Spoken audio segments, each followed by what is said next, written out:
बलरामपुर जिला के रामानुजगंज में धान खरीदी में गड़बड़ी के मामला में 4 जन आरोपी मन लग करेगी गिरफ्तार। बाकी फरार आरोपी मन के करे जाते तलाश।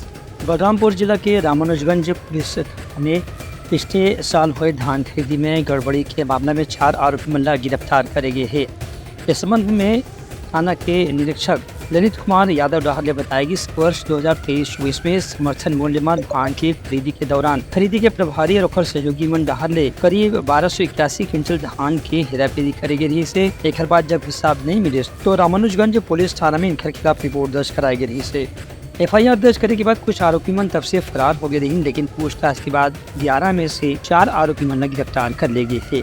इनमें से पूछताछ करे जाते। अनियमितता के संबंध में 7 अधिकारी प्रशांत राजवाड़े ने लिखित आवेदन पत्र जांच उपरांत दिया कि भवनमाल धान खरीदी केंद्र में करीबन 77 लाख का गबन 11 व्यक्तियों ने मिलकर किया है।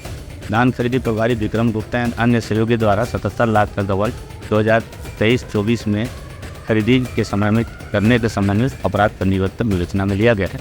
अभी 4 लोग गिरफ्तार हैं, अन्य लोग फरार। IPC की धारा 409-34 के तहत अपराध पंजीबद्ध विवेचना में। Bureau report Uttarakhand news.